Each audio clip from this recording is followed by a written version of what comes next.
السلام علیکم ورحمۃ اللہ وبرکاتہ۔ الحمدللہ آج نماز تراویح میں قریب ایک پارہ تلاوت کیا گیا ہے، اور اس میں سب سے پہلے جو سورہ پڑھا گیا ہے وہ ہے سورہ حدید۔ اللہ تبارک و تعالیٰ نے سورہ حدید میں سب سے پہلے اپنی تعریف اور توصیف بیان فرمائی ہے، اور اللہ تعالیٰ کی شان ہی اس قابل ہے کہ ہمیشہ اس کی پاکی بیان کی جائے۔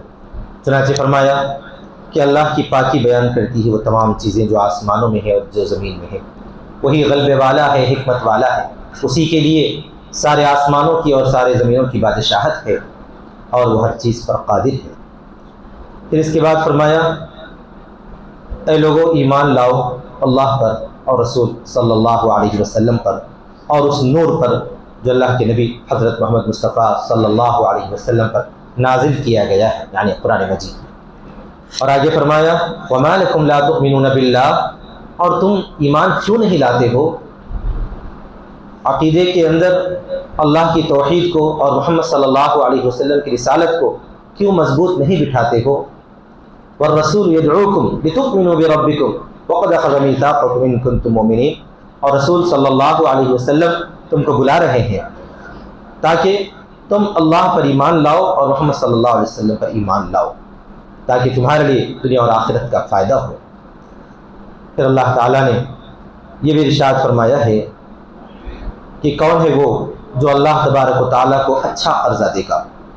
اچھا قرضے کا مطلب یہ ہے کہ اللہ تعالیٰ کے ان بندوں کو عطا کرے گا، ان بندوں پر خیر کا معاملہ کرے گا، ان کی ضروریات پوری کرے گا جو محتاج ہیں، بے روزگار ہیں، پریشان حال ہیں، یتیم ہیں، بیوائیں ہیں، وغیرہ وغیرہ۔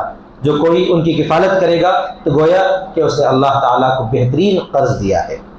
پھر اللہ تعالیٰ نے قیامت کا منظر ذکر کرتے ہوئے یہ بھی ارشاد فرمایا ہے کہ جب قیامت قائم ہوگی، ایمان والے اللہ کے عطا کیے ہوئے نور کے ذریعے پل صراط کو پار کرتے ہوئے آگے بڑھیں گے، تو وہاں منافق لوگ یوں عرض کریں گے یوم یقول المنافقون والمنافقات للذین آمنوا انظرونا نقتبس من نورکم، کہ منافق مرد اور منافق عورتیں ایمان والوں کو خطاب کر کے یوں کہیں گے کہ ذرا ہمارے لیے رک جاؤ تاکہ ہم تمہارے کچھ نور سے فائدہ اٹھائیں اور ہم روشنی پاتے ہوئے ہم بھی راستہ پار کریں۔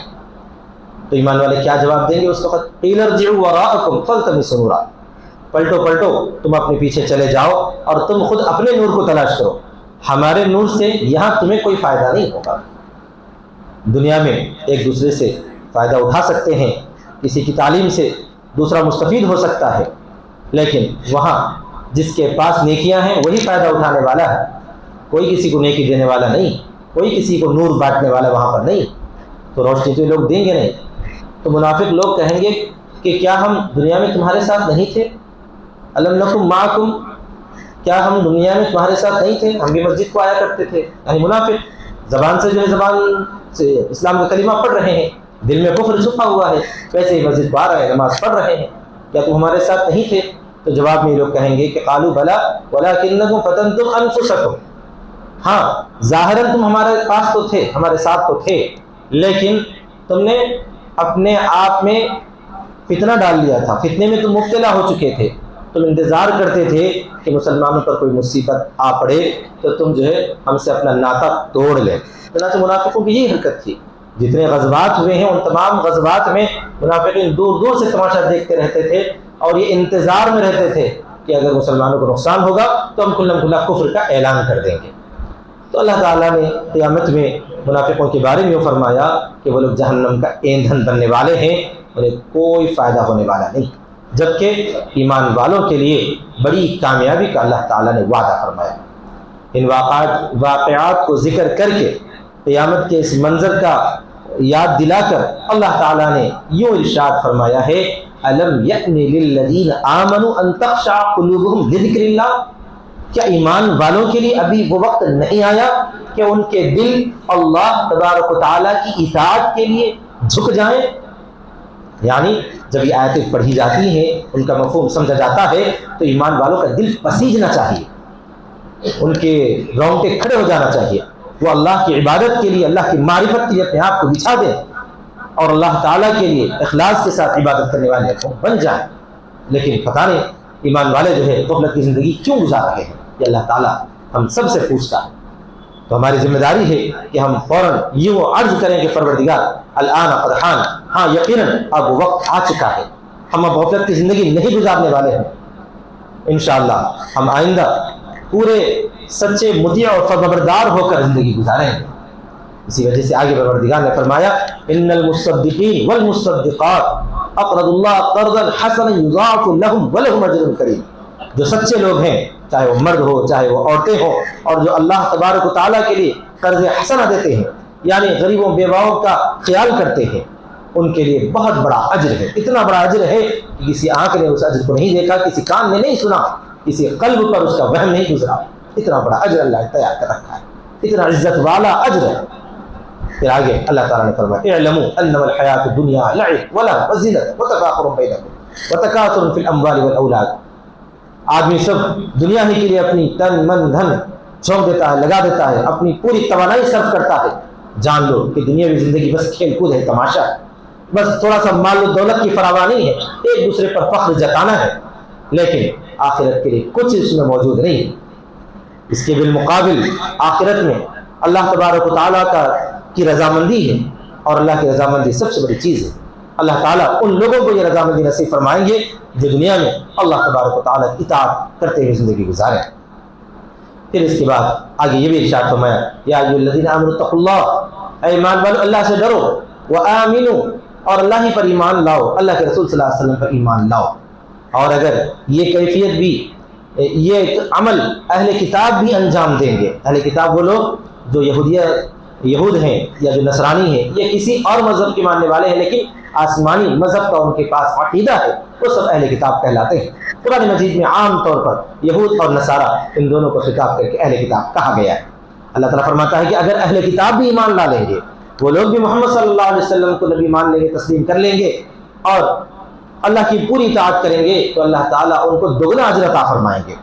ایک یہ کہ انہوں نے سابقہ جو نبی تھے ان کے اس کتاب پر بھی ایمان لایا تھا، اس نبی پر ایمان لایا تھا، اس کتاب کے مطابق اپنی زندگی گزاری تھی، وہ بھی اجر اللہ عطا فرمائے گا. اور محمد صلی اللہ علیہ وسلم پر ایمان لانے کا بھی اللہ تبارک و تعالیٰ ان کو دوہرا اجر عطا فرمائے گا.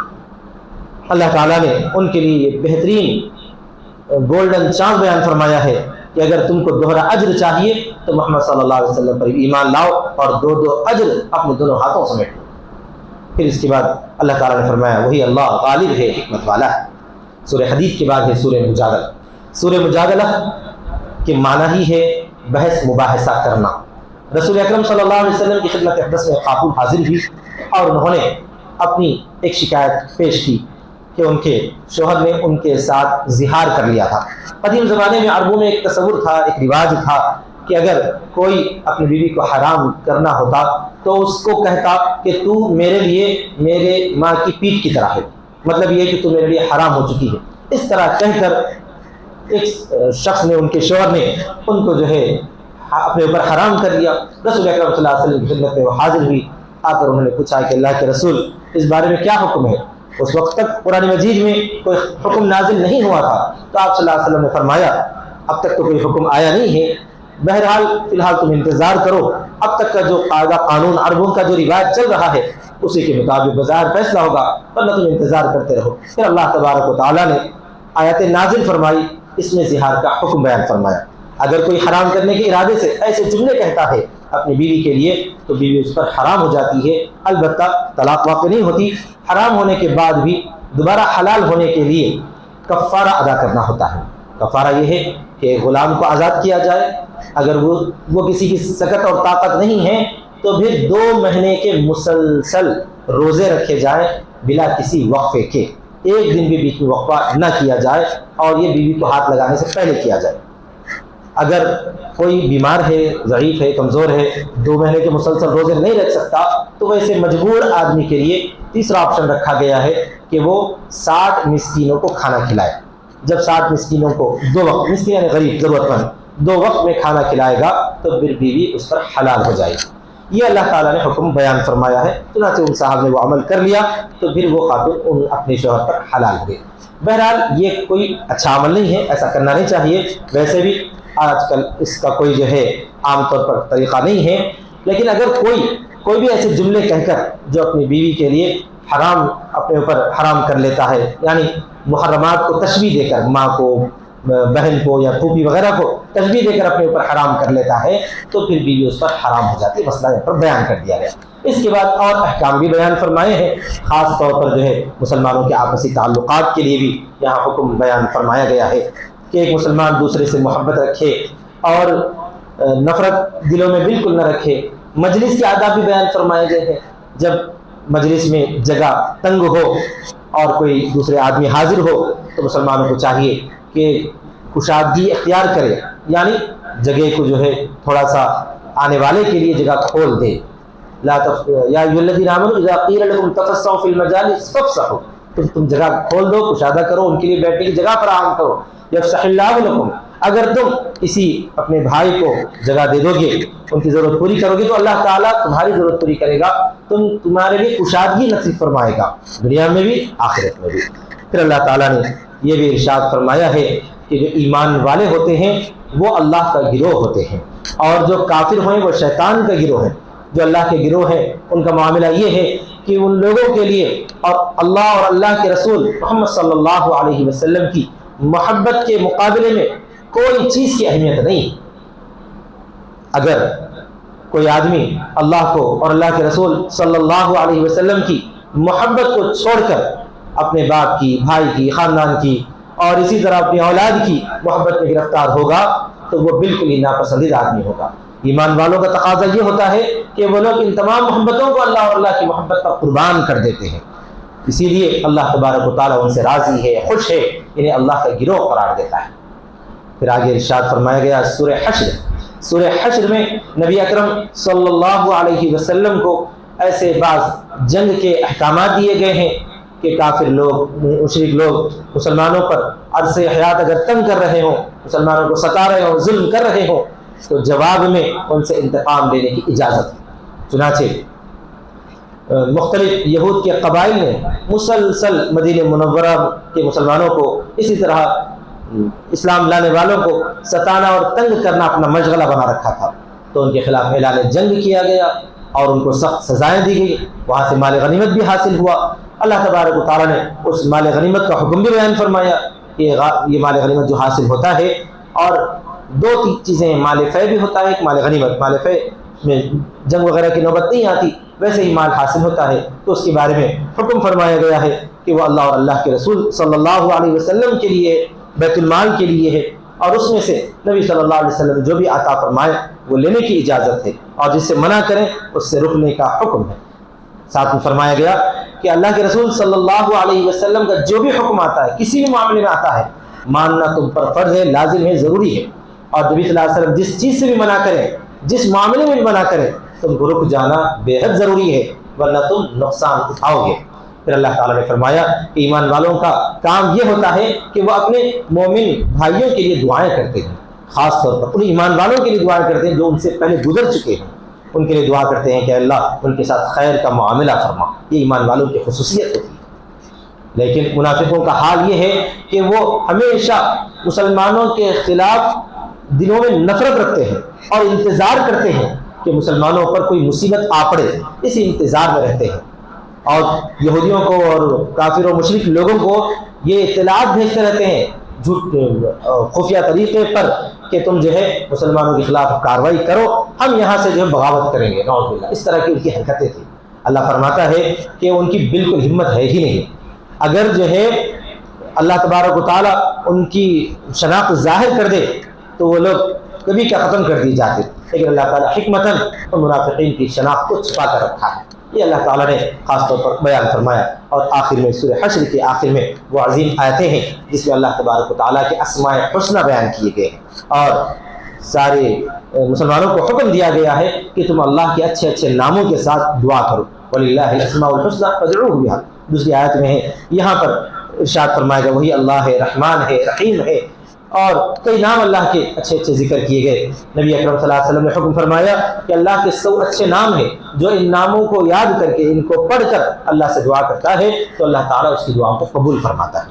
تو ہمیں بھی کوشش کرنی چاہیے کہ اسماء الحسنی جو ہے ان کو یاد کر لیں، تاکہ جو ہے ہم اپنی دعاؤں کے اندر اس کا بھی ورد کرتے رہیں۔ پھر اس کے بعد ہے سورہ ممتحنہ۔ سورہ ممتحنہ میں اللہ تعالیٰ نے اس میں بھی جنگ وغیرہ کے کچھ احوال بیان فرمائے ہیں، اس میں خاص طور پر ایک دو حکم کا یہاں پر ذکر کرنا زیادہ ضروری ہے۔ اللہ تعالیٰ نے حکم فرمایا ہے کہ دیکھو اللہ تعالیٰ تم سے منع نہیں کرتا کہ تم جو ہے کافر اور مشرک لوگوں کا تعاون مت کرو، یعنی اللہ تعالیٰ یہ حکم نہیں دیتا کہ تم جو ہے غیر مسلمین کے ساتھ دوستی مت رکھو، ان سے تعاون مت کرو، ایسا حکم بالکل نہیں دیتا۔ ہاں اگر وہ غیر مسلم یا کافر اور مشرک لوگ مسلمانوں سے نفرت کرتے ہیں، مسلمانوں کو ستاتے ہیں، ظلم کرتے ہیں، ویسے کافروں سے، ویسے لوگوں سے دوستی رکھنا ضرور اللہ تعالیٰ اس سے ان کو منع فرماتا ہے۔ جو لوگ اچھے ہیں، اخلاق میں، کردار میں عمدہ ہیں، ان کے ساتھ دوستی بھی کر سکتے ہیں اور ان کے ساتھ حسن سلوک کا معاملہ بھی کر سکتے ہیں، ان کے کھلا پلا بھی سکتے ہیں، اپنے تقریبات میں انہیں بلا سکتے ہیں، بلکہ بلانا چاہیے تاکہ وہ مسلمانوں کے قریب آئیں تو اسلام کو سمجھنے کا موقع ملے۔ لیکن جو ایسے سخت کافر ہیں جو مسلمانوں کو ستانا چاہتے ہیں، ظلم کرنا چاہتے ہیں، ہمیشہ مسلمانوں کے تعلق سے ان کے دلوں میں نفرت بیٹھی ہوئی ہے، ان سے جا کر مسلمان دوستی کر رہے ہیں، پینگے بڑھا رہے ہیں، تو یہ اللہ تبارک و تعالیٰ اور اللہ کے دوستوں کے ساتھ دشمنی کرنے کے برابر ہے۔ تو اللہ تعالیٰ ایسے لوگوں کے ساتھ دوستی کرنے کی تمہیں اجازت دیتا ہی نہیں۔ تو اب ہم کو اپنا جائزہ لینا چاہیے۔ یہاں پر بھی اگر کچھ لوگ ایسے ہیں، عام طور پر جو مشرکین میں ہیں، یہاں کے برادران وطن ہیں، وہ لوگ سیدھے سادے ہیں، ان سے ہم اپنے تعلقات کو برقرار رکھیں، ان کے اچھائیوں میں، ان کے معاملات میں شریک ہوں، ان کی غموں کے موقع پر جو ہے ان کو پرسہ دینے کے لیے حاضر ہوں، وغیرہ وغیرہ۔ لیکن اگر انہیں میں سے کچھ ایسے ہوں جو مسلمانوں کے ساتھ سخت نفرت رکھتے ہوں، آئے دن مسلمانوں کو بھڑکاتے ہوں، ان کو تکلیف پہنچاتے ہوں، ان پر ظلم کرنے کے لیے خوشیاں مناتے ہوں، تو ایسے لوگوں سے دوستی رکھنا یہ اللہ تبارک و تعالیٰ کے حکم کی سراسر خلاف ورزی ہے۔ پھر اس کے بعد آگے ہے سورہ صف۔ سورہ صف میں اللہ تبارک و تعالیٰ نے حکم فرمایا ہے کہ دیکھو مسلمانوں، بڑھ چڑھ کر بڑی بڑی باتیں مت کرو کہ ہم یہ کریں گے، وہ کریں گے، وہ کریں گے۔ تم جو ہے زبان سے ایسی باتیں کہتے ہی کیوں ہو جو تم کر نہیں سکتے۔ فرمایا کہ ہاں ایسی بات کہو جس کے کرنے کا تم کو پورا اطمینان ہو اور تم آسانی سے کر سکتے ہو۔ پھر اللہ نے حکم فرمایا، اللہ تعالیٰ سب سے زیادہ اس بات کو پسند کرتا ہے کہ اس کے بندے اس کی راہ میں سیسا پلائی ہوئی دیوار کے مانند کھڑے ہو جائیں۔ یعنی اللہ تعالیٰ کو سب سے زیادہ اگر کوئی پسندیدہ بات ہے تو وہ یہ ہے کہ اللہ کی راہ میں جہاد کرنے کے لیے صف باندھے، اور ایسی صف باندھے کہ سخت سے سخت کافر بھی اس صف کو توڑ نہ سکے، ٹکرا نہ سکے۔ یہ سب سے زیادہ اللہ تعالیٰ کو پسند ہے۔ پھر اللہ تعالیٰ نے فرمایا، اے لوگو آؤ میں تمہیں بتاتا ہوں کہ کون سی چیز ایسی ہے جس کو میں پسند کرتا ہوں۔ هل ادلکم علی تجارت تنجیکم من عذاب علیم، کیا تمہیں بتلاؤں ایک ایسی تجارت کو جو تمہیں دردناک عذاب سے نجات دے دے گی؟ وہ یہ ہے کہ تم اللہ پر، اللہ کے رسول پر ایمان لاؤ، اس کی راہ میں جہاد کرو اور اللہ تبارک و تعالیٰ کے دین کی مدد کرتے رہا کرو اور اللہ کی مکمل اطاعت کرتے رہو۔ یہی اللہ تبارک و تعالیٰ کو سب سے زیادہ پسندیدہ بات ہے۔ ان آیتوں کا خلاصہ بس یہی ہے کہ ہمیں چاہیے کہ ہم اللہ تبارک و تعالیٰ کی اطاعت کی فکر کریں اور بہت بڑی بڑی باتیں نہ کریں، بڑاپن ظاہر نہ کریں کہ ہم یہ کر سکتے ہیں، وہ کر سکتے ہیں، بلکہ جو خود بھی ہم سے چھوٹا موٹا عمل ہو رہا ہو، چاہے وہ چھوٹا ہی کیوں نہ ہو، چاہے بڑا ہی کیوں نہ ہو، اس کو ہم اللہ کے فضل ہی کی طرف پھیریں کہ یہ قدم خود اٹھتے نہیں اٹھائے جاتے ہیں۔ یہ کہتے ہوئے ہم یہ عرض کریں کہ پروردگار آپ ہی کا احسان ہے کہ ہم چھوٹے موٹے کام کر رہے ہیں، ورنہ ہمارے بس کی یہ بات نہیں ہے۔ پھر اس کے بعد ہے آخر میں جو پڑھا گیا وہ ہے سورہ جمعہ۔